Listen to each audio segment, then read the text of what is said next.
Hello everyone. तो कैसे हो आप लोग। Welcome back to another video in Karak academy. मैं आपका स्वागत करता हूं। तो पिछले पिछले वीडियो में हमने ह्यूमन फिजियोलॉजी को स्टार्ट किया था। Human physiology unit 5 of 11th class NCERT। ठीक है, आप सभी को ये बताने की ज़रूरत नहीं पड़नी चाहिए कि कुछ एंट्रेंस एग्ज़ाम है जैसे कि नीट, उसमें उसमें NCERT स्पेशली बायो की NCERT का कितना वैल्यू है। Even direct line to line उठ के आ सकता है और आप प्रीवियस ईयर क्वेश्चन में देख सकते हैं कि एग्जैक्ट लाइन उठ के आया है और वही चीज़ मैं नहीं कर पाया। इतना आसान। तो आपको वैल्यू के साथ सब कुछ याद रखना है, ध्यान में रखना है। ठीक है, बारीकी से ध्यान रखना है, टेक्स्ट बुक को बारीकी से पढ़ना है।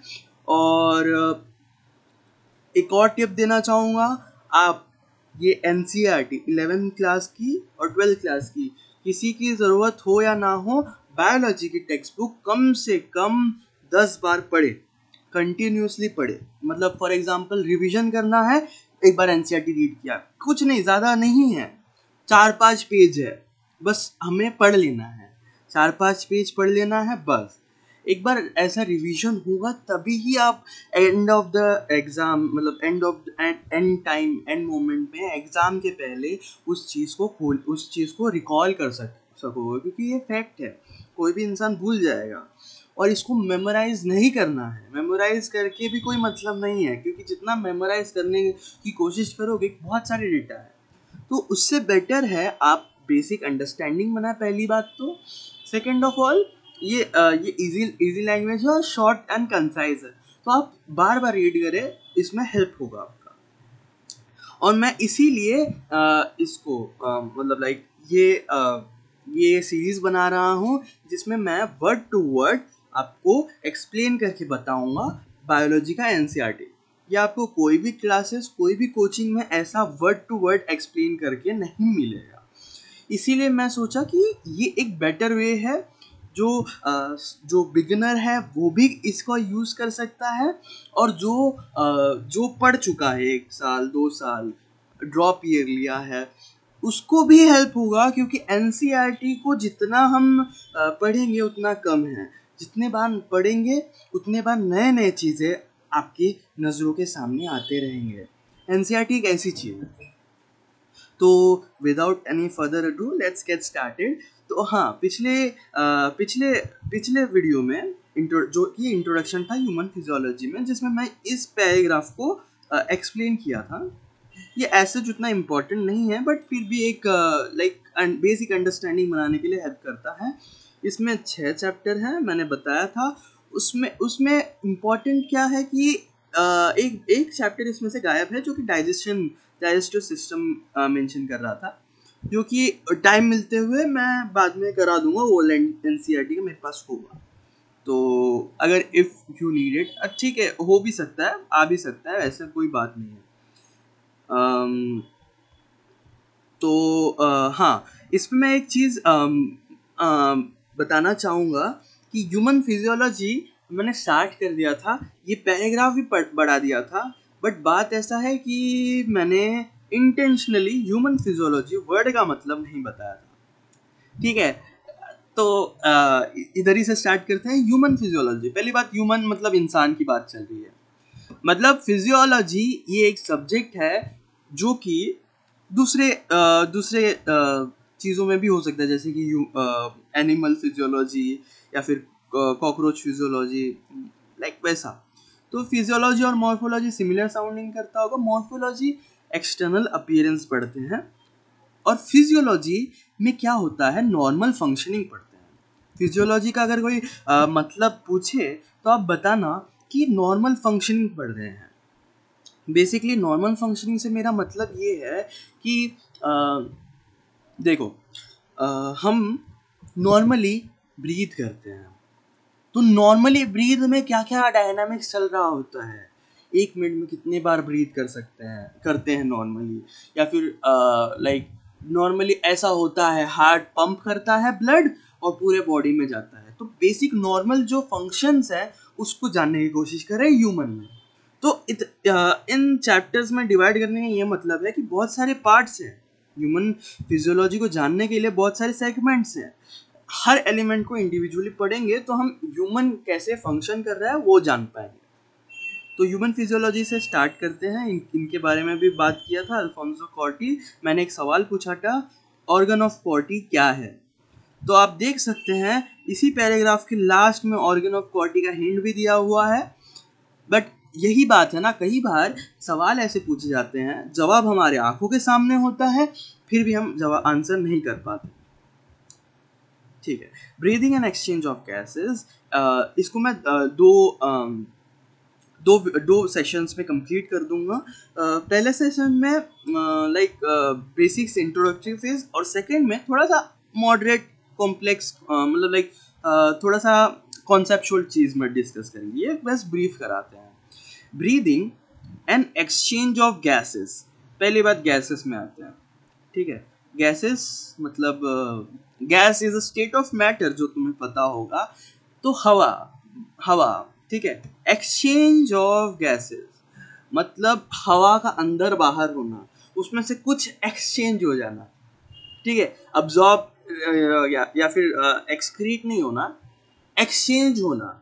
मतलब कोई चीज़ जो मेरे बॉडी को चाहिए वो चीज़ बॉडी लेती है, और जो चीज़ मेरे बॉडी को नहीं चाहिए वो चीज़ वहीं पे निकाल देती है।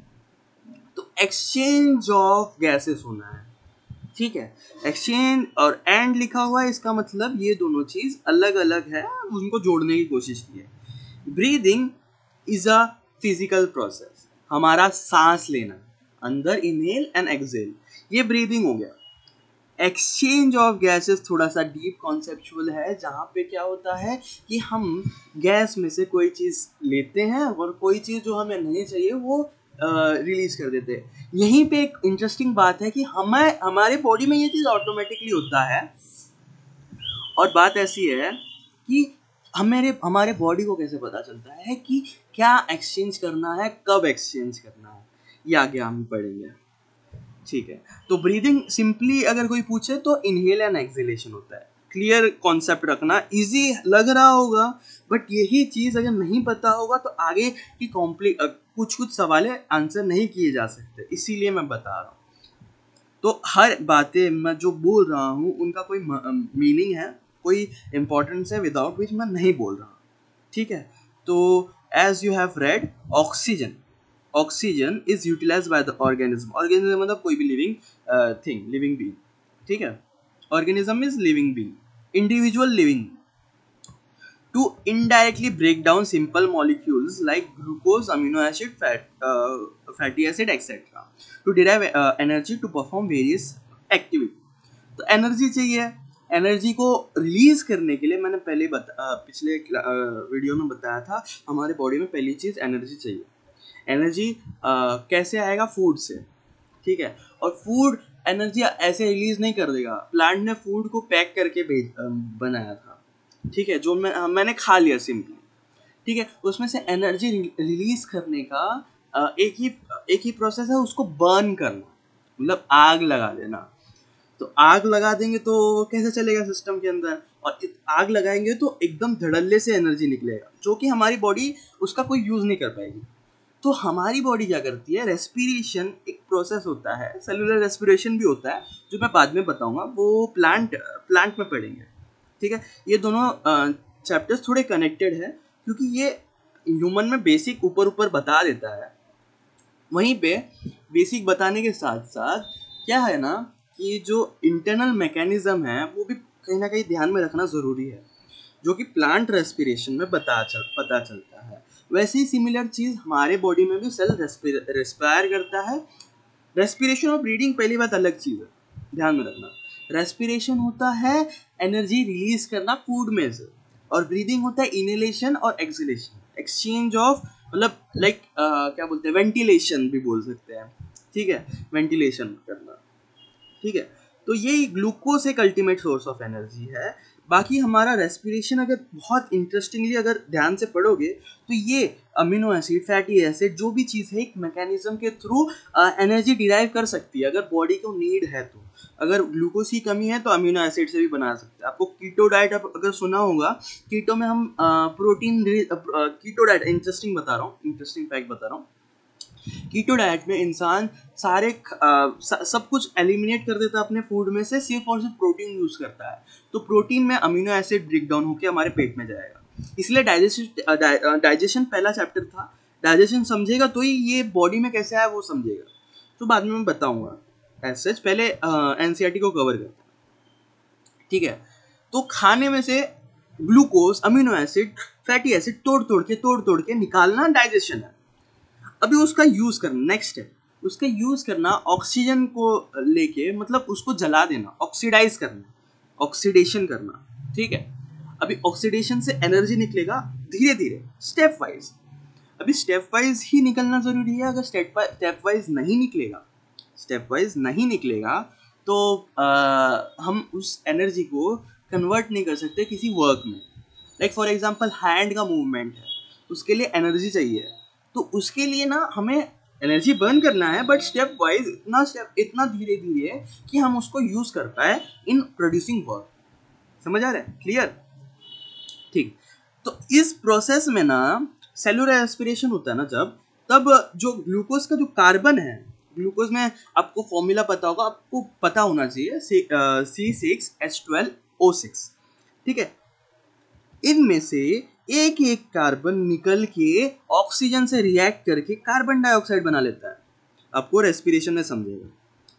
कार्बन डाइऑक्साइड बना के रिलीज कर देता है। बॉडी ने ऑक्सीजन लिया, कार्बन डाइऑक्साइड बना के रिलीज किया।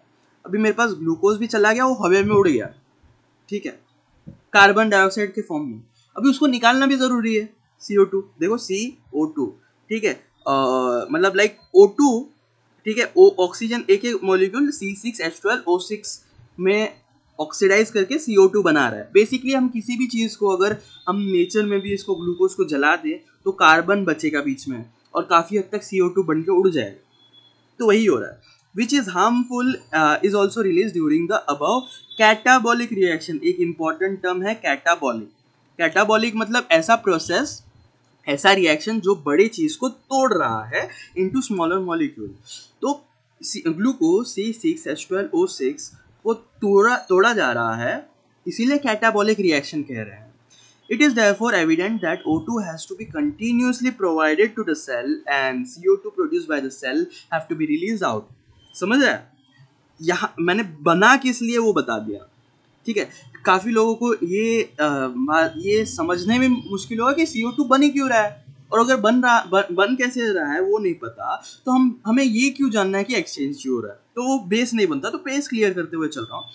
This process of exchange of O2 from the atmosphere, मतलब सराउंडिंग हवे में से, एटमोस्फियर से एक्सचेंज करना इज कॉल्ड ब्रीदिंग, जो कि सिंपली वेंटिलेशन है, इनहेलेशन है, exhalation, commonly referred to as respiration, ठीक है। रेस्पिरेशन है, रेस्पिरेशन इज अम्ब्रेला टर्म। वापस से बोल रहा हूँ, रेस्पिरेशन सब करते हैं। सेल्यूलर रेस्पिरेशन एक स्पेसिफिक होता है जो सेल ब्रीद करता है, सेल में अंदर बाहर करता है। रेगुलेशन इसमें होगा, ट्रांसपोर्ट, हाँ। तो बेसिकली हमने पहले पढ़ना है हमारा स्ट्रक्चर, जो जिसके हेल्प के थ्रू एयर, ऑक्सीजन अंदर आता है और कार्बन डाइऑक्साइड बाहर आता है। और स्ट्रक्चर पढ़ लेना कि कहाँ पे कैसे क्या होता है। अभी ब्लड में जाएगा, ब्लड में से कम्युनिकेट करेगा, ब्लड पूरे सेल्स में पहुंचा देगा, पूरे बॉडी में, from the head till the toe nail. Toe nail के पास तो नहीं जाएगा, खैर, हेड टिल टो, ठीक है, ठीक है। मैकेनिज्म, इसीलिए रेस्पिरेटरी ऑर्गन पहले पढ़ेंगे, फिर मैकेनिज्म ऑफ ब्रीदिंग, फिर एक्सचेंज ऑफ गैसेस, ठीक है। अभी जो बाउंड्री है जिसके बीच में एक्सचेंज होना है वो लंग्स के अंदर है, हमारे फेफड़ों के अंदर है। जो पढ़ेंगे कैसे एक्सचेंज होता है और क्यों, कितना होता है, ठीक है, कितना एक्सचेंज होना चाहिए। ट्रांसपोर्ट ऑफ गैसेस, एक बार एक्सचेंज हो गया तो ब्लड ट्रांसपोर्ट करता है इन गैसेस को, ठीक है, to reach that designated places. Regulation of respiration. अभी देखो, हमारे साथ क्या होता है कि हम कभी कभार ज़्यादा रेस्पायर करते हैं, कभी कम रेस्पायर करते हैं। जनरल टर्म में मैं अभी बोल रहा हूँ रेस्पिरेशन ब्रीदिंग। एज सच हमें ब्रीदिंग अलग लेके चलना चाहिए और रेस्पिरेशन इसमें दिया है commonly call respiration, but technically respiration cell में होता है, सेलुलर रेस्पिरेशन। ठीक है, अभी फिर रेगुलेशन ऑफ रेस्पिरेशन की हमारा ब्रेन कैसे रेगुलेट करता है, कभी सांस लेना स्पीड अप कर देता है, कभी सांस लेना स्लो कर देता है। फिर एंड में हम करेंगे रेस्पिरेटरी डिसऑर्डर। ठीक है, कि मतलब काफ़ी लोग कई लोग क्या बोलते हैं नॉर्मल फंक्शनिंग से रेस्पायर नहीं कर पाते, तो उन डिजीजेस के बारे में भी ब्रीफ कर देंगे। अभी आ जाते हैं रेस्पिरेटरी ऑर्गन्स। ठीक है, यहाँ तक आपको समझ रहा है तो मैं आपको बता देना चाहूँगा, एंड तक देखें, लाइक करें वीडियो को, शेयर करें अपने दोस्तों के साथ, क्योंकि मैं एक एफर्ट लगा रहा हूँ जो आप सबके बेनिफिट के लिए है। आप शेयर करेंगे तो मुझे बहुत अच्छा लगेगा। ठीक है, और सब्सक्राइब करना ना भूलना, और बेल आइकन को दबा देना ताकि आपको नोटिफिकेशन आता रहे मेरे वीडियो का। तो बेसिकली मैं प्लान कर रहा हूँ कि बायोलॉजी को पहले ख़त्म करें और एक डेजिग्नेटेड मैं इंटरेस्टिंग पाथवे बनाते चलूँगा जिससे आप इंटरेस्ट लेते चले। ऐसा नॉर्मल जो कोई क्लासेस फॉलो करता है, कोई कोचिंग फॉलो करता है, मैं उस हिसाब से नहीं जाऊँगा। मैं बेस्ड ऑन इंटरेस्ट डेवलपमेंट में जाऊँगा, क्योंकि इंटरेस्ट रहेगा तभी मोटिवेशन आएगा। जब मोटिवेशन आएगा तब बायो स्पीड में ख़त्म होगा। अगर स्पीड में ख़त्म होगा तो आप दूसरे सब्जेक्ट्स में टाइम लगा सकते हो। तो डेडिकेटेड स्टडी करें कॉन्स्टेंटली। ठीक है, रेस्पिरेटरी ऑर्गन से स्टार्ट करते हैं। Mechanism of breathing very among different groups of animal. हाँ, अभी रेस्पिरेटरी ऑर्गन इसमें एनसीईआरटी में इस पैराग्राफ में ये जो पैराग्राफ है ये इंपॉर्टेंट है, क्योंकि ये इधर बहुत सारे सवाल देखोगे आप पास्ट ईयर्स में और इवन फ्यूचर में भी पूछा जा सकता है। इसमें क्या होता है, एनिमल किंगडम में, इस पैराग्राफ में दिया हुआ है एनिमल किंगडम में हमारे ह्यूमन के अलावा, देखो ह्यूमन रेस्पिरेशन दिया हुआ है, ह्यूमन फिजियोलॉजी में मुझे कुछ ना कुछ हिंट दिया जा रहा है कि ह्यूमन के रेस्पिरेटरी ऑर्गन के कंपैरेटिवली अगर कोई दूसरा एनिमल है, जैसे कि फ्रॉग हो गया, फिश हो गया, एम्फीबियन हो गया, ठीक है, तो उसमें कैसा होता है, तो थोड़ा बहुत आइडिया होना चाहिए और एग्जैक्टली याद होना चाहिए, क्योंकि ये स्टेटमेंट यहाँ से बहुत सारे सवाल आए हैं। Mechanism of breathing vary among different groups of animal depending mainly on their habits and level of organization. Lower in invertebrate like sponges, आप animal kingdom में पढ़ोगे sponges, coelentrates, flatworms exchange O2 with CO2 by simple diffusion. ठीक है, simple diffusion क्या होता है उनका, हाँ सिंपल डिफ्यूजन हमारे बॉडी में भी होता है बट सुपरफिशियल लेवल में नहीं होता, एकदम मेम्ब्रेनल मॉलिक्यूलर जो मतलब एकदम अंदर जाने के बाद अल्टीमेटली एक ही रिजल्ट है जो कि सिंपल डिफ्यूजन। डिफ्यूजन पहले मैं बता देता हूँ, डिफ्यूजन मतलब फैल जाना। ठीक है, डिफ्यूजन मतलब फैल जाना, हिंदी में समझेंगे, डिफ्यूजन मतलब फैल जाना। सिंपल डिफ्यूजन मतलब सिंपल और कोई कॉम्प्लिकेटेड नहीं, मतलब लाइक एक जगह पे कोई चीज़ अगर है और कोई उसके सराउंडिंग में कोई जगह पे वही चीज़ नहीं है तो क्या होता है कि ये चीज़ फैलने लगती है। इस फिनोमिना को सिंपल डिफ्यूजन बोलते हैं, ऐसा सच कुछ नहीं।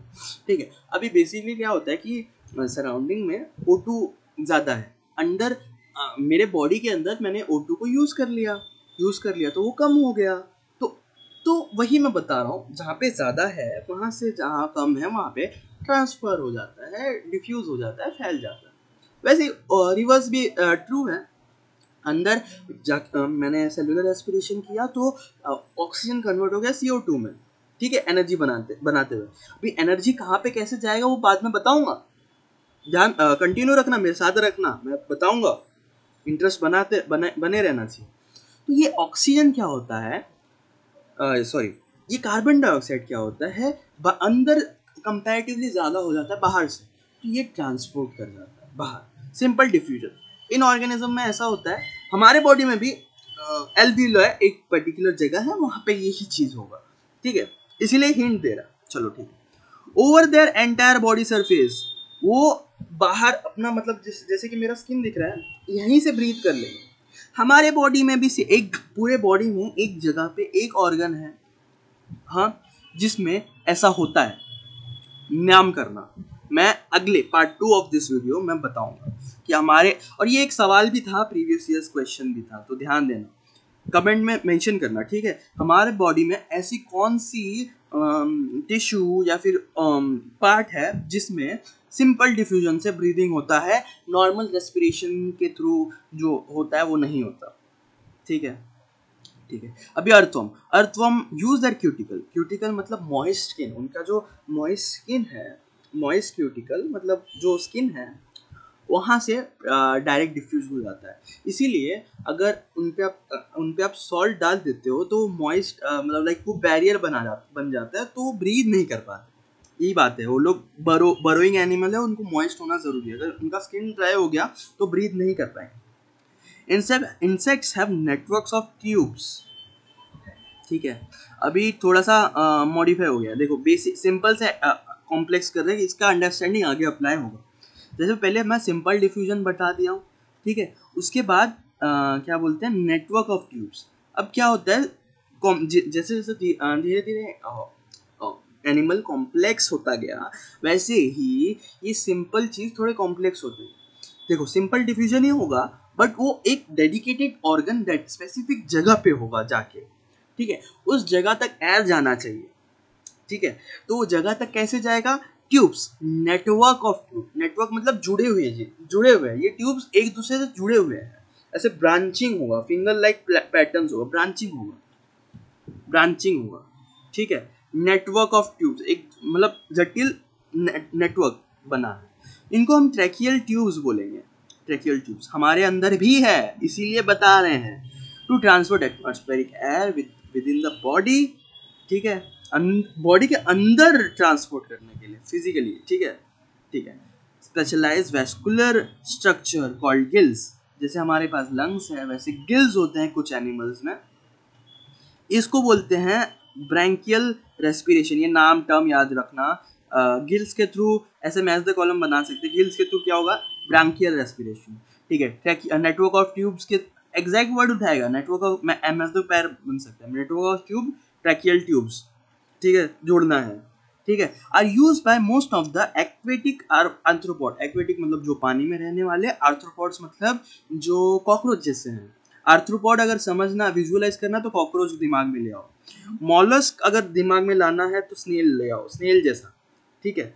इन जैसे एनिमल्स में वेराज वेस्कुलर बैग्स मतलब वेस्कुलर बैग्स कॉल्ड लंग्स, उसको क्या बोलते हैं, लंग वाला वेस्कुलर बैग या लंग्स के थ्रू रेस्पिरेशन को बोलते हैं पल्मनरी रेस्पिरेशन, ठीक है, ठीक है।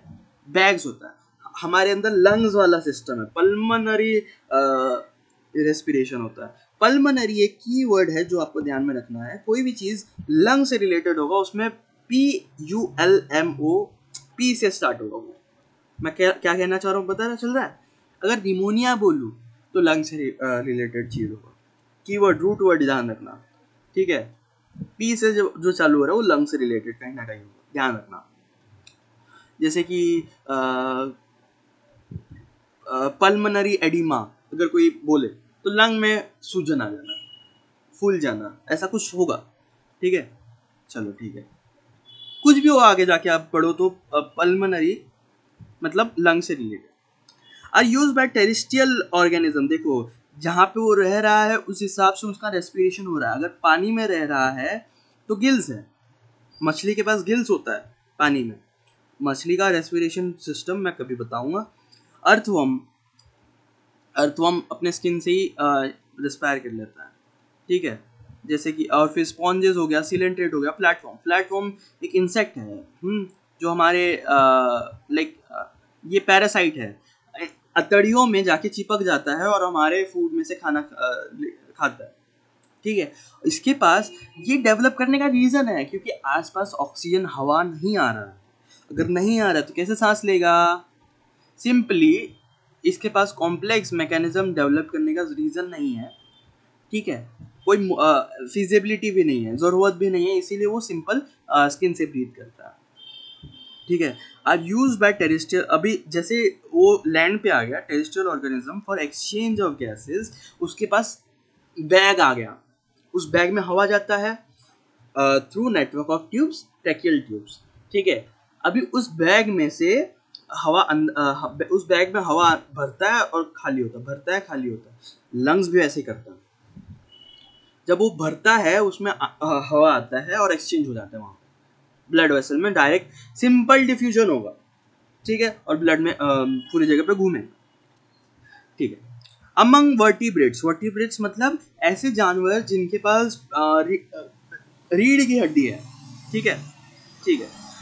Fishes use gills, whereas fishes use gills, हाँ, फिश में भी एक रीढ़ की हड्डी आपको दिखेगी, ठीक है, बहुत टेक्निकल और बहुत स्पेसिफिक है, ठीक है। एम्फीबियन, एम्फीबियंस जो लैंड और वाटर दोनों में रहते हैं। रेप्टाइल्स जो कोल्ड ब्लडेड होता है, ठीक है। बर्ड्स, ठीक है। मैमल्स रिस्पायर थ्रू लंग्स, ठीक है। क्या बोल रहा है, फिशेस यूज गिल्स, फिश को गिल्स हैं, ठीक है। और वेराज एम्फीबियन, स्पेसिफिक में जाना, amphibian, reptiles, birds and mammal respire through lungs, मतलब एम्फीबियन में भी लंग्स है, ठीक है, ठीक है। Amphibians and frogs can respire through their moist skin, ठीक है, इसको बोलते हैं क्यूटेनियस रेस्पिरेशन, ठीक है। ये अर्थवॉर्म भी क्यूटेनियस रेस्पिरेशन करता है, मॉइस्ट होना जरूरी है, ध्यान देना। बेसिकली क्या है ना कि उनके पास लंग्स तो होता है, फ्रॉग्स के पास लंग्स होता है, बट वो कभी कभी मेजॉरिटी, मतलब लाइक कितना लंग्स को रेस्पायर करने में कंट्रीब्यूट कर रहा है वो डिपेंड करता है। कभी एनवायरनमेंट काफ़ी बारिश हो रहा है तो वो मॉइस्ट स्किन से यूज़ कर रहा है, कभी एकदम ड्राई हो गया, उनका मॉइस्ट स्किन ड्राई हो गया, ड्राई एरिया में है तो वो लंग्स का ज़्यादा प्रयोग करेंगे, ऐसा होता है, ठीक है। अभी आ जाते हैं ह्यूमन रेस्पिरेशन। अगर कंपैरेटिव याद किया तो इसको ध्यान रखना, एक एक जो टर्म ये जो ब्रैकेट में है इसमें मैथ द कॉलम बन सकता है, क्या बोलते हैं, एनालॉजी बन सकता है, बहुत सारे सवाल बन सकते हैं इसमें। तो इस पैराग्राफ को कई बार पढ़ना, बहुत बार पढ़ना, बार बार पढ़ते जाना, एग्जाम के पहले रिवाइज करना, ठीक है। ह्यूमन रेस्पिरेटरी सिस्टम में आते हैं, we have a pair of external, external मतलब बाहरी, नॉस्ट्रिल्स, नेजल होल है, ठीक है, ओपनिंग्स है, nostrils opening out above the upper lip, upper lip, ये अपर लिप है, इसके ऊपर नोज है, एकदम टेक्निकल गाइडलाइन है, आप इसको फॉलो करोगे तो वैसे ही उसी रीजन में पहुंच जाओगे। It lead to nasal chamber, ठीक है, तो मतलब ये जो ओपनिंग है nostrils, left and right nostrils, वो आगे जाके अंदर जाके नेजल चेम्बर बनाता है, चेम्बर मतलब एक कैविटी जैसा, ठीक है, ठीक है, हाँ। विजुअलाइज करना, जैसे मैं बता रहा हूँ वैसे वैसे विजुअलाइज करना, आगे जाके मैं डायग्राम में दिखाऊंगा, ठीक है। ओपन्स इनटू फेरिंग्स, ठीक है।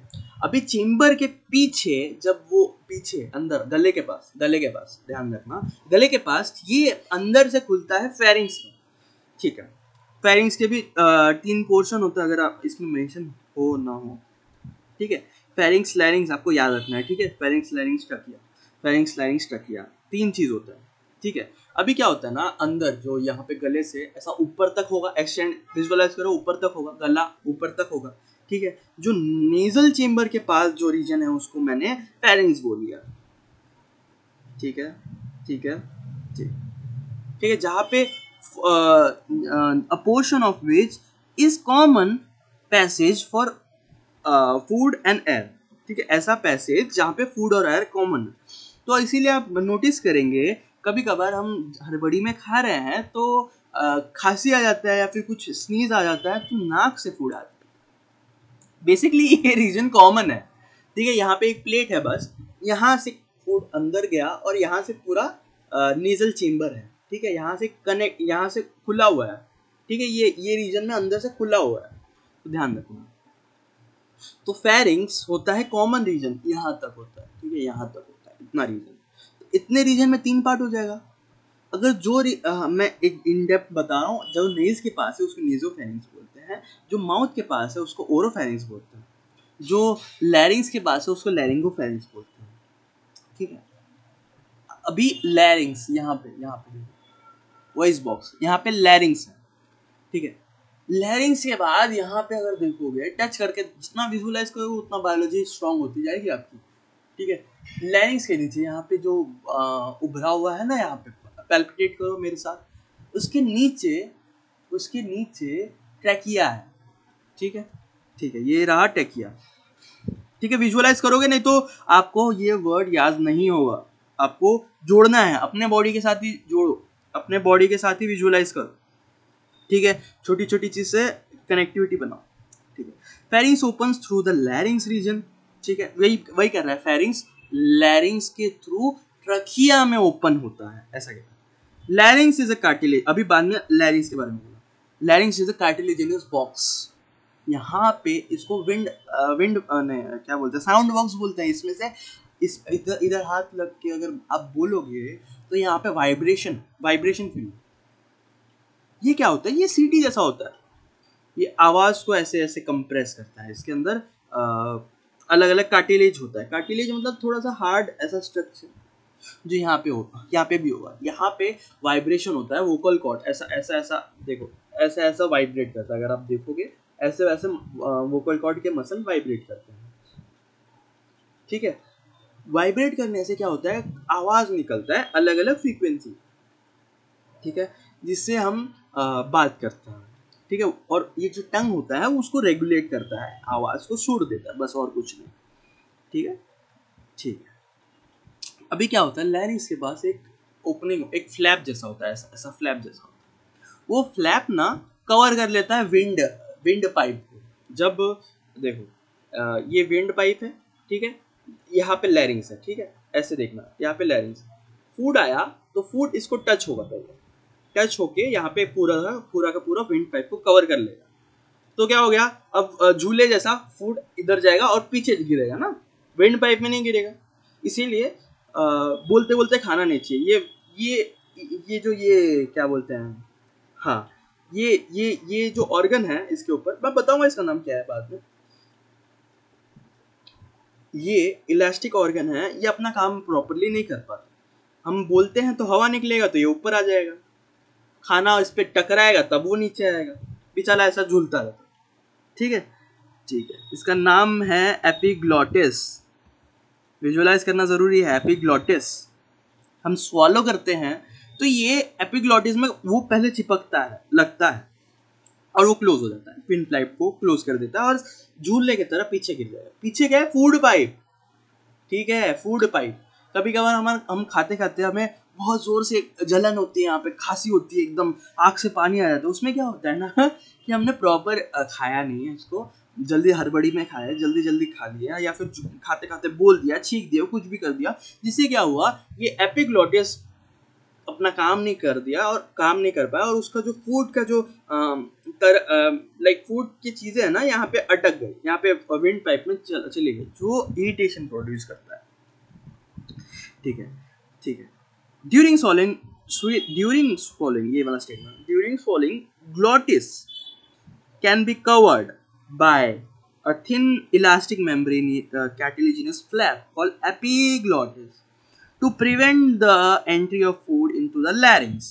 larynx में हवा जाना चाहिए, खाना नहीं, फूड पाइप में फूड जाना चाहिए। अच्छा, ठीक है, इस स्टेटमेंट से अभी मैं पूछना चाहूँगा, इस स्टेटमेंट से बताओ कि जो लैरिंग्स का ओपनिंग है उसका नाम क्या है। एज सच उसने बताया नहीं, इसमें डिफाइन नहीं किया है, बट आपको इंटरनली ध्यान से देखना पड़ेगा, थोड़ा सा इंग्लिश अच्छा होना चाहिए इसके लिए। देखो देखो देखो, यहाँ पे है, यहाँ पे है, ये जो एक ग्लॉटिस दिख रहा है, ग्लॉटिस। लैरिंग्स के ओपनिंग को ग्लॉटिस बोलते हैं, इसको हाईलाइट भी नहीं किया गया है, तो अगर आ गया तो आपको ध्यान रखना है। ठीक है, अच्छा ध्यान देना, एपिग्लॉटिस, एपी मतलब ऊपर, ठीक है, ऊपर। ठीक है, कार्टिलेजिनस इलास्टिक कार्टिलेज, बहुत टेक्निकल है, ध्यान से देखना। अगर आपको मतलब भी नहीं पता होगा और आप ब्रेक करके भी आप थोड़ा सा साइंटिफिक विगर होगा आप में, तो आप उसका मतलब ढूंढ लेंगे। ठीक है, एपिग्लॉटिस का मतलब क्या होता है, पहले बात आपको ग्लॉटिस पता होना चाहिए। ग्लॉटिस क्या होता है, ओपनिंग ऑफ लैरिंग्स। ठीक है, ठीक है। एपी का मतलब होता है, एपिग्लॉटिस, एपी का मतलब होता है इलास्टिक कार्टिलेजिनस फ्लैप, जो कि ओपनिंग ग्लॉटिस के ऊपर है। ठीक है, जो कवर कर रहा है उसको, एपिग्लॉटिस नाम में उसका मीनिंग छुपा हुआ। Trachea is a straight tube extending up to the mid thoracic cavity, mid thoracic cavity. Trachea mid thoracic मतलब पूरा का पूरा अगर आपका चेस्ट है उसका आधा हिस्सा तक ट्रैकिया जाता है। ये स्ट्रेट ट्यूब है, ठीक है, ठीक है, विच डिवाइड्स एट ईच, यहाँ पे से ध्यान देना, विच divides at each level of fifth thoracic vertebra, ठीक है, fifth thoracic vertebra into right and left primary bronchi. पहले मैं वर्ड टू वर्ड बता रहा हूँ, उसके बाद विजुअलाइज कर लेंगे और वापस से एक बार वर्ड टू वर्ड बता दूंगा, ठीक है, या फिर रिवाइज कर लेना वीडियो को बैक करके, ठीक है। तभी देखो पहली बार नहीं समझ आने वाला, धीरे धीरे समझोगे, यही चीज को बार बार देखोगे तब समझेगा। इसीलिए कोचिंग में अगर आप जा रहे हो, एक बार लेक्चर देख लिया, एक बार लेक्चर अटेंड कर लिया तो भी नहीं समझ आता। कई बार काफी समझदार इंसान होगा या फिर बहुत उसका प्रैक्टिस होगा तो ही उसको पहली बार में समझ आएगा, और पहली बार में काफी लोगों को नहीं आता, इतने टर्मिनोलॉजी कंफ्यूज कर देते हैं बच्चे, ठीक है। तो बार बार देखना पड़ेगा, बार बार फिर धीरे धीरे कनेक्ट करोगे, ठीक है। अभी क्या होता है ना, ये कह रहा है ट्रैकिया यहाँ से अभी ऊपर इतना ऊपर हो गया कवर, ठीक है, यहाँ से ट्रैकिया से बात चल रही है। तो बेसिकली क्या होना है, अभी मुझे इंपॉर्टेंट चीज़ है थोरैसिक वर्टिब्रा समझाना है। इसके लिए मैं बोलूँगा थोरैसिक कैविटी को कैसे समझते हैं। देखो क्या, अभी डायग्राम में आऊँगा थोरैसिक कैविटी की, जरा से देखिए, देखो ये जो साउंड बॉक्स मैंने बताया था, ये यहाँ पे इस रीजन है, ठीक है, उसके ऊपर एपिग्लॉटिस है, लैरिंक्स, उसके ऊपर नेजल कैविटी वो दिखाया नहीं, ठीक है। यहाँ पे कर्सर को ध्यान से देखना, ये है ट्रैकिया, ठीक है, ट्रैकिया, ये स्ट्रेट ट्यूब है, यहाँ पे जाके ब्रांच हो गया ना, लेफ्ट एंड राइट में गया, ये हो गया बैक जो कि लंग्स है, ठीक है, ये यहाँ इस साइड में उसने खोल के बता दिया, ठीक है। इसके सराउंडिंग में दिख रहा है आपको ऐसे ऐसे ऐसे कुछ स्ट्रक्चर जो कि बोन्स है, ठीक है, ये बोन्स है, ठीक है। कट एंड्स ऑफ रिब्स, मतलब ये जो ये पॉइंट कर रहा है ना, ये हड्डी है, ठीक है, और हड्डी के ऊपर मसल लगे हुए हैं, वो आगे बताऊंगा क्या है कैसे है। तो आपको ये चेस्ट में देखोगे हड्डियां मिलेंगी जो रिब केज बनाता है, ऐसे ऐसे केज लाइक स्ट्रक्चर बनाता है। केज इसीलिए प्रोटेक्ट कर रहा होता है अंदर के लंग्स को, और ये थोड़ा सा इसमें जगह होता है थोड़ा ऊपर नीचे होने का, क्योंकि सांस लेंगे तो ये फूलेगा, फूलने के लिए जगह देना चाहिए, जगह देना पड़ेगा। और ये बात ध्यान रखना, ये एयर टाइट कैविटी है, एयर टाइट जैसे कंटेनर होता है वैसे एयर टाइट है, इसके अंदर हवा नहीं है, हवा सिर्फ और सिर्फ लंग के अंदर होना चाहिए, इसके सराउंडिंग नहीं होना चाहिए, इसीलिए मैकेनिज्म फंक्शन करेगा। अगर ये टेक्निकल है थोड़ा, कॉन्सेप्चुअल क्वेश्चन अगर आएगा तो ऐसे आ सकता है, ध्यान देना। इस कैविटी के अंदर लंग्स के बाहर, लंग्स के इमीडिएट बाहर और एक्सटर्नल, इसके बीच में ये मान लो लंग्स है और इसके बीच में ये हमारा रिब केज है, इसके बीच में एयर नहीं होना चाहिए। अगर ये पंक्चर हो गया तो हम सांस नहीं लेते, क्योंकि इस बैग अंदर के बैग को खोलना जरूरी है, ठीक है, ऐसे बाहर से हवा आ जाएगा, ठीक है, हम जितना भी प्रयास कर ले उसके बाद नहीं आएगा, ये फिजिकल बैरियर होना चाहिए तभी होगा, ठीक है। तो अभी बेसिकली क्या होता है ना, हमारा बॉडी, ह्यूमन का बॉडी कैसा होता है कि ध्यान देना, एयर टाइट, अंदर एयर टाइट होगा, ठीक है, अंदर जरा भी एयर नहीं होगा, ठीक है। अगर एयर होगा तो बबल के फॉर्म में नहीं होगा, डिजॉल्व एयर होगा, ठीक है, डिजॉल्व ऑक्सीजन होगा, एक गैसेस होगा, ठीक है। अभी ध्यान देना, ये थोरैसिक कैविटी है, ठीक है, ऊपर जहाँ पे लंग्स वगैरह है, ये थोरैसिक कैविटी है जो रिब केज कवर कर रहा है मेजरली, ठीक है। अभी ये जो डायफ्राम दिख रहा है, इसके नीचे क्या है, इसके नीचे एब्डोमिनल कैविटी है, इसमें इंटेस्टाइन है यहाँ पे, ठीक है, यहाँ पे इंटेस्टाइन वगैरह, स्टमक वगैरह मिलेगा, ठीक है। अभी उधर के लिए ये जो यहाँ पे जो टकिया दिख रहा है, उसके पीछे एक मसल का बैग है, मसल का पाइप है, वो जो नीचे जाता है, यहाँ पे राइट साइड में, यहाँ पे कहीं पे स्टमक होगा, ठीक है, यहाँ पे एब्डोमिनल कैविटी है, इस कैविटी के अंदर डाइजेशन होता है, और इस उसके ऊपर वाले कैविटी में थोरैसिक कैविटी बोलते हैं इसको, क्लियर। थोरैसिक कैविटी हो गया। अभी थोरैसिक कैविटी में क्या होता है ना कि इसमें क्या बोला है, हाँ ये देखो, ये इसमें क्या लिखा है, mid thoracic cavity. Mid thoracic cavity, thoracic cavity है, उसका आधा, लगभग आधे हिस्से में स्ट्रेट ट्यूब, मतलब लाइक, मतलब ये अगर पूरा थोरैसिक कैविटी है तो उसका आधा देख लोगे तो आधे तक ये पूरा स्ट्रेट थोरैस ट्रैक किया जाता है, ठीक है, मिड थोरैसिक रीजन। उसके बाद लेफ्ट एंड राइट में डिवाइड होता है। क्लियर? ठीक है। अभी अभी अभी आ जाता अभी आ जाते हैं, अभी देखो, अभी थोड़ा सा टेक्निकल है, टेक्निकल देखना। हाँ, फिफ्थ थोरैसिक वर्टिब्रा, ये थोड़ा फैक्ट है, देख लेना। वर्टिब्रा हमारे वर्टिब्रल कॉलम पे जाना। वर्टिब्रल कॉलम मतलब बैक बोन। बैक बोन्स में ना वो एक रिजिड बोन नहीं है, एक बोन है, उसके ऊपर एक और बोन है, उसके ऊपर एक और बोन है, हर बोन को वर्टिब्रा बोलते हैं। ठीक है, ठीक है। तो जो वर्टिब्रा है, जो थोरैसिक रीजन में पीछे से वर्टिब्रा है, थोरैसिक रीजन से जो पीछे से वर्टिब्रा है, हाँ ठीक है, थोरैसिक वर्टिब्रा 12 होगा, वो लोकोमोशन वाले चैप्टर में पढ़ेंगे। ऐसे अज्यूम करो यहाँ पे 12 रिब्स है, तो पीछे से 12 वर्टिब्रा है, ऐसे अज्यूम करो। तो इसने स्पेसिफिक बोला कि थोरैसिक रीजन में 12 अगर है तो पांचवे में left and right bronchi divide होता है। ट्रकिया डिवाइड किस में होगा? ब्रोंकाई में, या ये क्वेश्चन बन सकता है। ठीक है, तो इस पॉइंट तक मैं अज्यूम कर सकता हूँ कि पांचवा वर्टिब्रा हो गया है, पांच ऊपर से 5 रिब्स हो गए हैं, ऐसा समझ लो, 5 पीसे से वर्टिब्रा निकल गया है। अभी क्या होता है ना, 5 लेफ्ट एंड राइट में डिवाइड हो गया। ठीक है, ये लेफ्ट एंड राइट में प्राइमरी मतलब 1, पहला ब्रोंकाई। अच्छा, ब्रोंकाई मतलब प्लूरल है, मतलब एक प्राइमरी ब्रोंकाई। ठीक है, अब सिंगुलर और प्लूरल में ऐसा होगा। ठीक है, ईच ब्रोंकाई, ठीक है, एक सिंगुलर ब्रोंकाई है, अंडरगो रिपीटेड डिवीजन, मतलब आगे जाके ये पाइप और बारीक मतलब पहले एक ट्रकिया था, वो लेफ्ट एंड राइट 2 में टूट गया, 2 में डिवाइड हो गया। अच्छा ठीक है, अभी एक ब्रांच को पकड़ो। ठीक है, राइट वाला अगर मैंने पकड़ लिया है तो राइट वाला वापस से टूटेगा, तो ये वापस से जो डिवाइड हुआ है ना उसको सेकेंडरी बोलेंगे, प्राइमरी ब्रोंकाई। अच्छा, प्राइमरी ब्रोंकाई को अभी इसमें विजुअली नहीं दिखेगा, हमें आंखों को बंद करके विजुअलाइज करना पड़ेगा, डायग्राम में नहीं समझेगा, कंफ्यूज होगा। मेरी बात सुन लेना, कोई भी डायग्राम, कोई भी सहूलियत नहीं आएगा, यहाँ से विजुअलाइज करना पड़ेगा।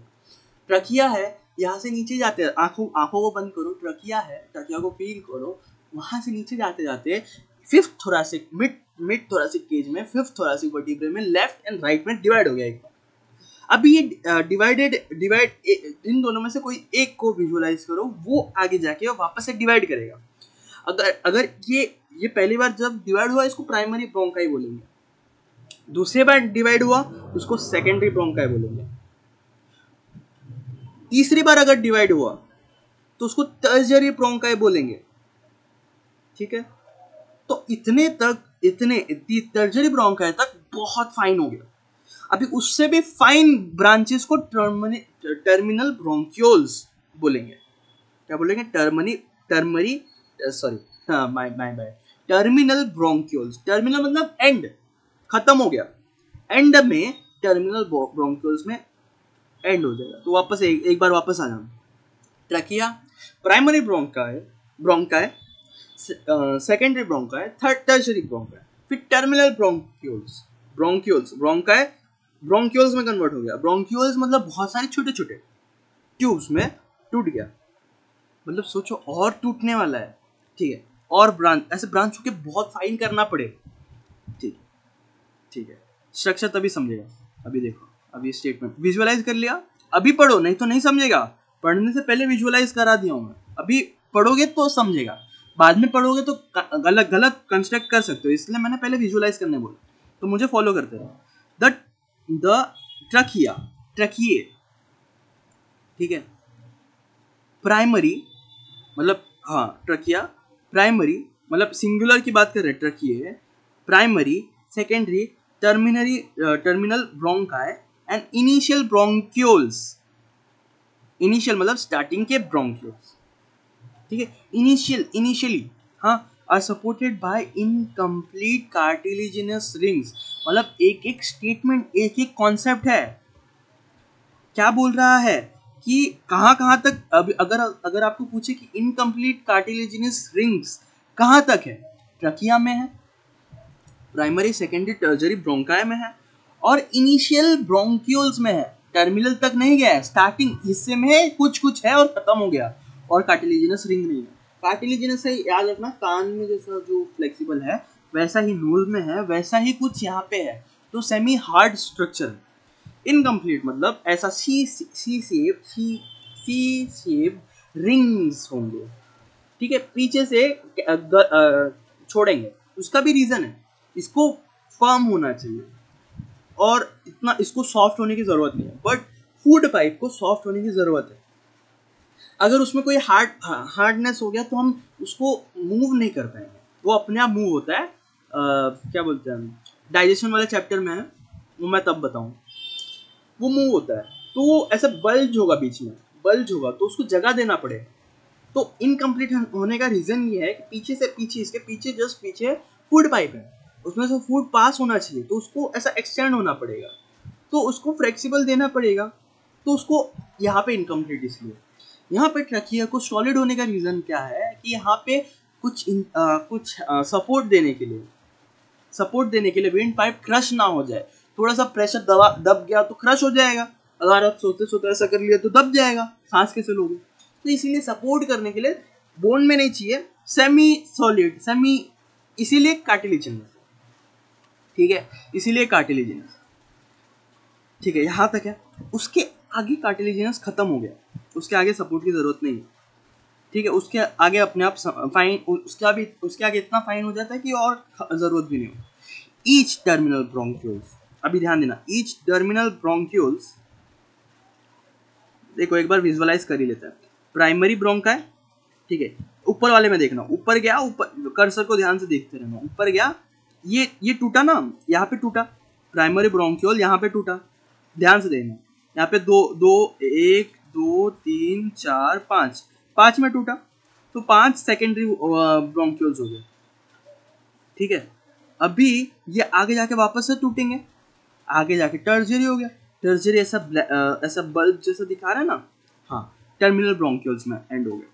अभी क्या होता है ना, टर्मिनल ब्रोंक्यूल्स आगे जाके बोल रहा है, terminal bronchioles give rise to number of tiny, पहली बात बहुत सारे, टर्मिनल ब्रोंक्यूल के पास बहुत सारे, हाँ, छोटे छोटे, इर्रेगुलर वॉल, मतलब स्मूथ सर्कल नहीं है, इर्रेगुलर, उबड़ खाबड़, वेस्कुलराइज्ड, हाँ, इस वर्ड का मतलब देखना, वेस्कुलराइज्ड मतलब इसमें ब्लड सप्लाई बहुत सारी, इसमें वेन्स बहुत सारे, मतलब लाइक वो नस बोलते हैं हिंदी में, जो ऐसे ऊपर ऊपर से दिखे ना, ये उसको सराउंडिंग है, बहुत सारे वेस्कुलराइज्ड है, वहाँ पे ब्लड सप्लाई बहुत ज्यादा है।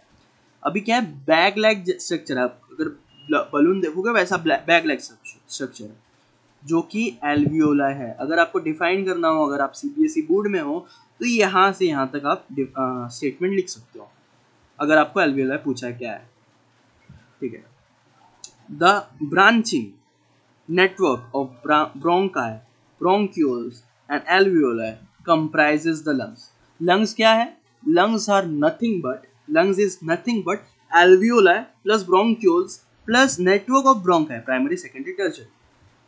इनका ब्रांचिंग, इसी से पूरा का पूरा लंग्स भर जाएगा, और लंग्स में हमेशा हवा रहता है अंदर, बाहर नहीं, ठीक है, अंदर, लंग्स के अंदर।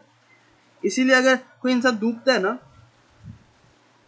जब तक इसके अंदर हवा नहीं जाता ना, नाक और मुंह बंद करके रखा ना, तो ये एक लाइक ट्यूब जैसा काम करता है, जो आपको पानी में फ्लोट करते रहेगा, करवा के रखेगा।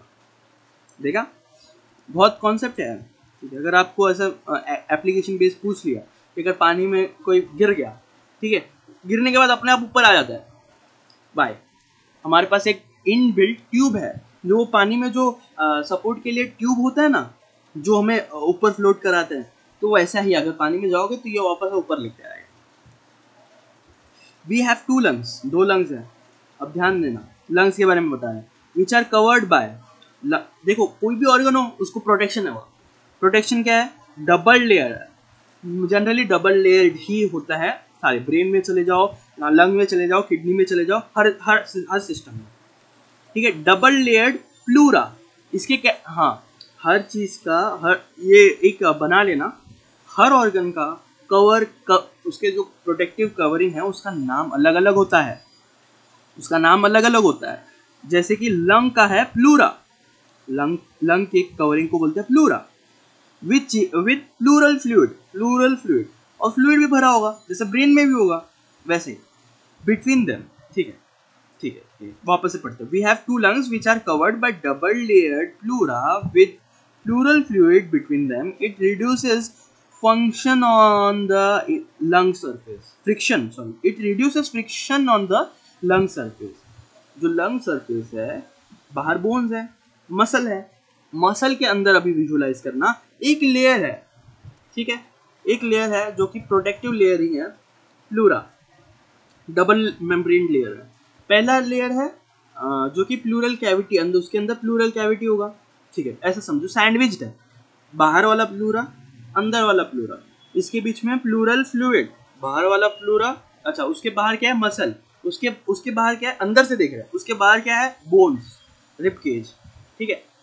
एक्सटर्नल प्लूरा, उसके बीच में एक फ्लूइड है, प्लूरल फ्लूइड, उसके बाद इंटरनल प्लूरा, ठीक है, जो कि लंग से सट के चिपका हुआ है, ठीक है, इतना चिपका हुआ है कि हम इसको डिस्टिंग्विश करने के लिए ऊपरी रूप से नहीं डिस्टिंग्विश कर सकते हैं, ठीक है, ऐसा चिपका हुआ है। अब क्या है ना कि ये दोनों के बीच में एक कुशन और फ्रिक्शन प्रिवेंट करने के लिए, कुशनिंग के लिए, अगर आप गिर गए तो ये दबेगा, ठीक है, दबेगा, डायरेक्ट इंजर नहीं करेगा, इसीलिए प्रोटेक्शन की जरूरत होती है। रिड्यूसेस फ्रिक्शन और डेसिकेशन, मतलब अंदर का चीज अगर सूख रहा होगा तो पहली चीज इन प्रोटेक्टिव फ्लूइड से वो पानी अब्सॉर्ब करेगा, अगर पानी नहीं मिल रहा है तो, ऐसा। डेसिकेट मतलब सूखने से रोकना। The outer pleural membrane is in close contact, जैसे मैंने बताया, with the thoracic lining, whereas the inner pleural membrane is in contact with the lung surface, जैसे मैंने बताया। The part starting with the external nostril, अभी यहाँ से ध्यान सुनिए, ये यहाँ पे देखना, the part starting with the external nostril up to the terminal bronchiole constitute the conducting part, ठीक है। कंडक्टिंग पार्ट कौन से हैं, एक्सटर्नल नॉस्ट्रिल से टर्मिनल ब्रोंकियोल्स तक हवा बस कंडक्ट हो रहा है, अंदर बाहर हो रहा है, और कुछ नहीं हो रहा है। यहाँ इस रीजन में हवा खाली अंदर आ रहा है, बाहर आ रहा है, अंदर आ रहा है, बाहर आ रहा है।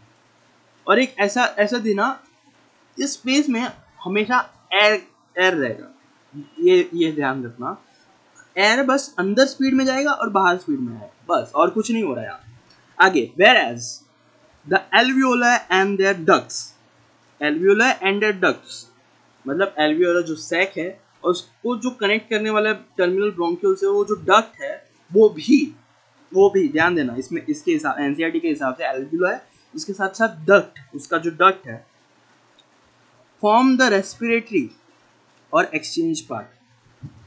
वही मैं बोल रहा हूँ ना, एक्सचेंज हमारा सांस लेना नहीं होता है, ब्रीदिंग मतलब सिर्फ सांस लेना, रेस्पिरेटरी मतलब exchange part of the respiratory system, ठीक है। ऊपर कंडक्टिंग सिस्टम है, नीचे एकदम टर्मिनल, एल्वियोलर और डक्ट, ये दोनों वर्ड ध्यान रखना, एल्वियोलर और डक्ट कंडक्ट रेस्पिरेशन वाला पार्ट या फिर एक्सचेंज पार्ट बनाते हैं ऑफ द रेस्पिरेटरी सिस्टम, और ऊपर के जो भी है external nostril up to terminal bronchioles तक बनता है conductive part. The conducting part transports the atmospheric air to the alveoli, clears it from foreign particle। Clear करना, फॉरेन पार्टिकल मतलब बाहर की धूल मिट्टी जो हमारे बॉडी की नहीं है, फॉरेन, जो हमारे बॉडी की नहीं है वो फॉरेन पार्टिकल्स, ठीक है। ह्यूमिडिफाइज मतलब सूखा एयर अगर आ गया तो अंदर की लाइनिंग छिल सकती है, या फिर सूखा एकदम ड्राई एयर आ गया ना तो अंदर के मॉइस्ट सरफेसेस को डैमेज पहुंचा सकते हैं, इसलिए ह्यूमिडिफाई करना जरूरी है। इसीलिए इस ट्रैक में म्यूकस प्रेजेंट होगा, सलाइवा प्रेजेंट होगा। सलाइवा मॉइस्ट होता है, उसमें पानी होता है, तो हवा उसमें से गुजरते गुजरते हवे में अगर ड्राई होगा तो उसे वही अगेन डिफ्यूजन होगा, पानी का मॉलिक्यूल डिफ्यूज हो जाएगा हवे में, और बन गया मोइस्ट, ह्यूमिडिफाई हो गया। And also bring the air to the body temperature, 3 function है, ठीक है। कंडक्टिंग पार्ट का 3 फंक्शन, फॉरेन पार्टिकल को रोक रहा है, दूसरा ह्यूमिडिफाई कर रहा है, मॉइस्ट कर रहा है, ठीक है, तीसरा एयर को बॉडी टेम्परेचर पे ला रहा है, बॉडी टेम्परेचर पे ला रहा है। इसका क्यों जरूरत है? बॉडी टेम्परेचर पे मतलब ब्लड वेसल है ना, हमारा बॉडी है, अभी क्या हो रहा है ना, बॉडी ब्लड वेसल है जो कि गर्म है, हमारे बॉडी टेम्परेचर उसके सराउंडिंग में है। अभी क्या हो रहा है ना, बाहर से अगर ठंडा एयर आ गया, ठंडा एयर आ गया तो एल्वियोलर फ्रीज हो जाएगा, गर्म एयर हो गया तो एल्वियोलर डैमेज हो जाएगा, दोनों से डैमेज हो रहा है। हमें मॉडरेट चाहिए, तो मॉडरेशन में लाने के लिए जो ब्लड सप्लाई है वो गर्म ब्लड लेके आ रहे हैं। अभी हवा इस ट्रैक में आ रहा है, जब तक ये नीचे पहुंचता है थोड़ा सा गर्म हो जाता है, बॉडी टेम्परेचर में आ जाता है। तो ये बात है। Exchange part of the site of actual diffusion of O2 on CO2 between blood and atmospheric air, ठीक है। एक्सचेंज पार्ट में एक्चुअली में O2 और CO2 का एक्सचेंज हो रहा है।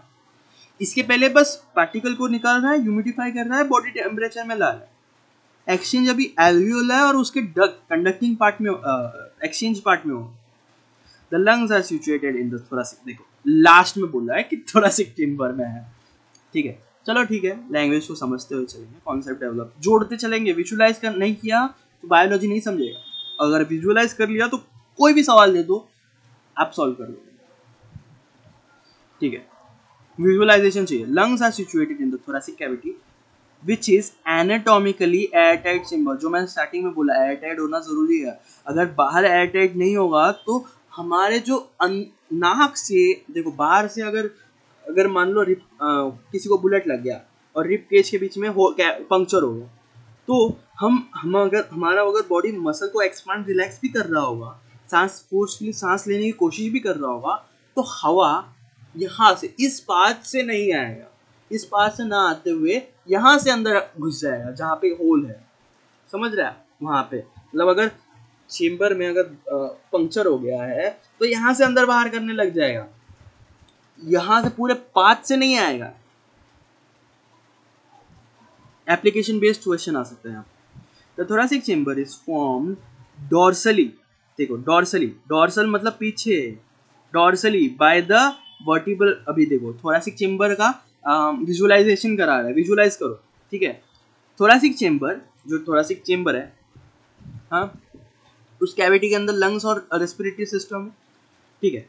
उसके मतलब हम अगर सामने देखो, ऐसे आंख बंद करके विजुअलाइज करना, डायग्राम में देख के मत देखो, और मैं जैसा बोल रहा हूँ वैसे विजुअलाइज करते रहो। और याद रखना फिर, thoracic chamber is form dorsally, देखो पीछे से, डॉर्सली मतलब पीछे, आंख बंद करो, और थोरैसिक मतलब चेस्ट के पास कैविटी है, थोरैसिक चेम्बर है, डॉर्सली मतलब पीछे, मतलब रिब के मतलब वर्टिब्रल कॉलम के पास, ठीक है। फॉर्म्ड बाय वर्टिब्रल कॉलम, मतलब बोल रहे हैं कि थोरैसिक चेम्बर जो है पीछे से वर्टिब्रल कॉलम बना हुआ है, ठीक है। वेंट्रली आगे से स्टर्नम है, आगे से पीछे वर्टिब्रल कॉलम है, आगे स्टर्नम है, आगे स्टर्नम है, वेंट्रली, डॉर्सल वेंट्रल, समझ जाओ। डॉर्सल मतलब पीछे, पीछे वर्टिब्रल कॉलम है, आगे स्टर्नम है, स्टर्नम यहाँ पे चेस्ट बोन मिलेगा एक ये खंजर जैसा एक बोन है, ठीक है, एक सिंगल बोन है, ठीक है। Laterally by the ribs, side से, लैटरल मतलब साइड से रिब है, ऐसा विजुअलाइज करो। आपके सामने है, साइड मतलब लैटरल से रिब है, आगे एक खंजर जैसा बोन है जिसको बोलते हैं स्टर्नम, पीछे वर्टिब्रल कॉलम, ये हो गया इसका प्रोटेक्शन फिजिकल, ठीक है, ठीक है। अभी नीचे से क्या है, on the lower side of by the dome shape diaphragm, नीचे डायफ्राम है ऐसा, डोम शेप, नीचे डोम शेप डायफ्राम है। आपको पूरा का पूरा विजुअलाइज हो गया cavity, thoracic chamber, airtight cavity, ठीक है। अभी रेस्पिरेशन कैसे होगा वो समझेगा, चलो ठीक है। The anatomical setup of lungs in the thorax is such that any change in thoracic, अभी यहाँ पे ध्यान से देखना,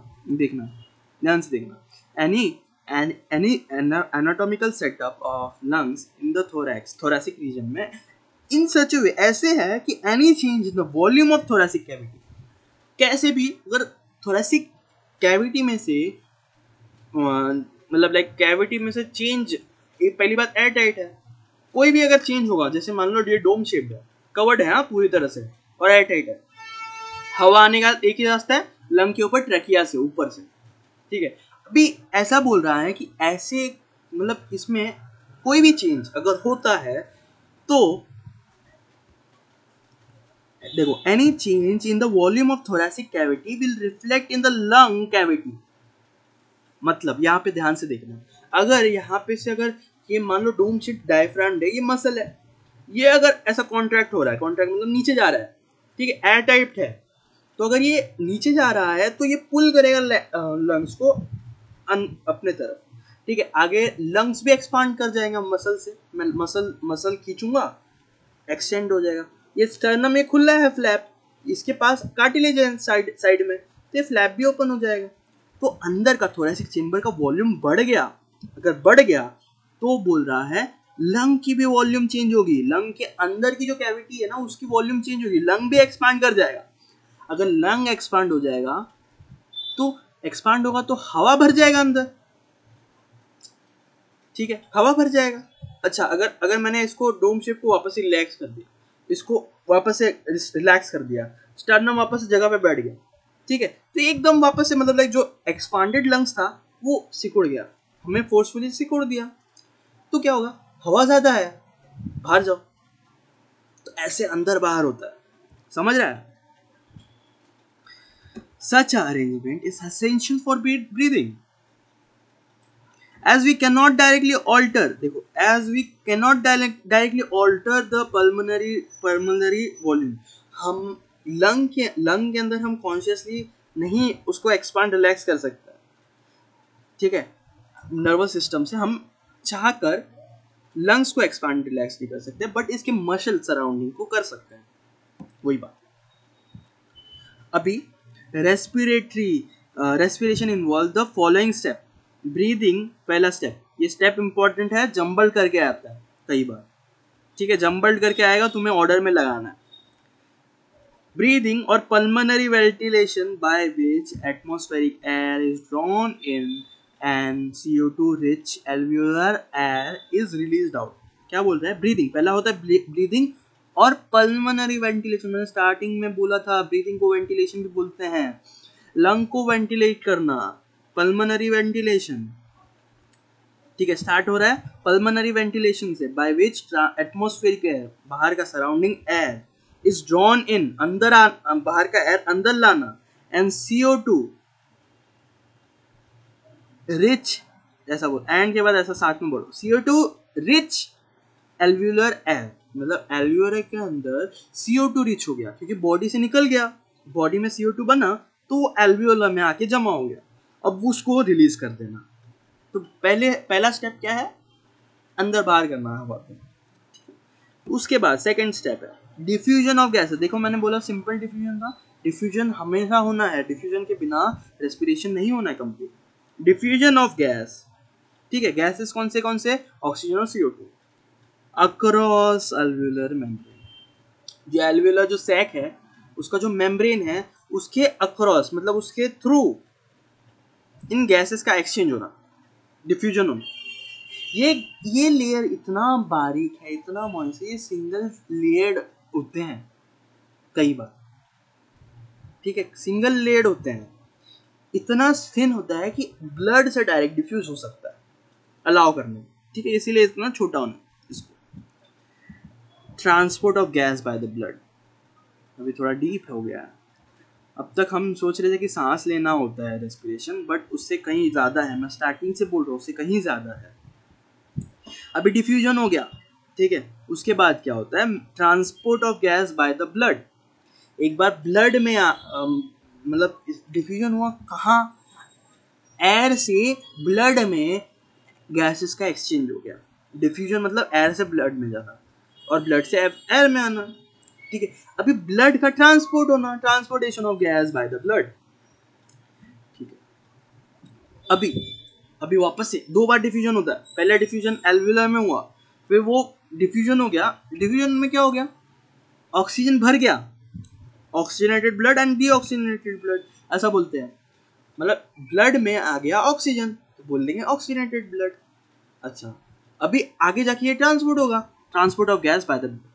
अभी वो ब्लड वहां पे जाएगा जहाँ पे रेस्पिरेशन हो चुका है, जिस सेल पे रेस्पिरेशन हो गया, फूड का एनर्जी निकल गया, ठीक है, कार्बन डाइऑक्साइड जमा हो गया, वो कार्बन डाइऑक्साइड निकालना, ठीक है, कार्बन जो टिश्यू के पास चला गया, मान लो ये ब्लड, तो क्या होता है ना कि जो ब्लड है टिश्यू वाले रीजन में आने के बाद क्या होता है कि जो ऑक्सीजन है वो अंदर आ गया, ठीक है, एल्वियोलर सैक में, और वो CO2 इसमें भर गया।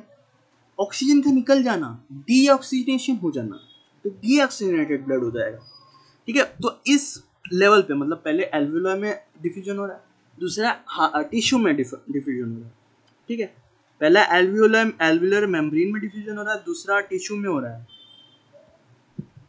Diffusion of O2 and CO2 between blood and tissue, दो बार एक्सचेंज हो रहा है, ध्यान देना, पहले एल्वियोलर में हो रहा है, फिर टिश्यू में हो रहा है, और बीच में ट्रांसपोर्ट ऑफ गैस। विजुअलाइज नहीं करोगे तो इसको ऑर्डर में नहीं लगा पाओगे, ये काफी कॉन्सेप्चुअल सवाल आ जाता है, काफी मुश्किल हो सकता है। यूटिलाइजेशन, उसके बाद होता है utilisation of O2 by cells by for catabolic reaction and result in release of CO2, as simple as that. ये वाला स्टेप मैंने बोला था, ये वाला, और इसमें इसने डायरेक्टली बता दिया कि चैप्टर 12 में बता दिया है मैंने कि कैसे हो रहा है यहाँ पे CO2 कन्वर्ट। तो बेसिकली नथिंग बट, अगर इसके बाद अगर उसको पढ़ते हैं या इसके बाद उसको पढ़ना चाहिए, इसीलिए पहले यहाँ से स्टार्ट करता है कोई क्लासेस भी, कोई कोचिंग भी। तो यहाँ पे हमें समझ गया कि एक्सचेंज हुआ, एक्सचेंज होने के बाद क्या हो रहा है, हमें बस एक्सचेंज पता चल गया। इसके बाद इमीडिएटली बात, अगर रिवीजन करते वक्त रेस्पिरेशन ऑफ इन प्लांट्स पढ़ोगे तो ये कनेक्ट करेगा, ऐसे कनेक्ट करना जरूरी है, विदाउट कनेक्टिंग आपका सॉल्व नहीं होगा कॉन्सेप्चुअल प्रॉब्लम।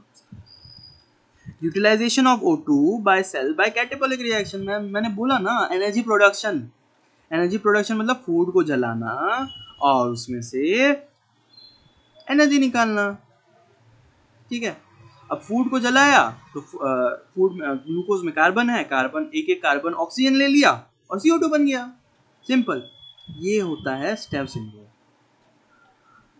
आगे मैं बताऊंगा, अगले वाले पार्ट में मैं बताऊंगा मैकेनिज्म ऑफ ब्रीदिंग, तो बने रहिए। अगर आप यहाँ तक देख रहे हैं तो आपको बहुत मोटिवेशन है, आपको मेरा वीडियो समझ आ रहा है और पसंद आ रहा है, तो एक लाइक तो बनता है। Give me 1 like and share it to your friend if you like it, really it would be a great help for me, और सब्सक्राइब करना ना भूले। with this I end the class, thank you so much।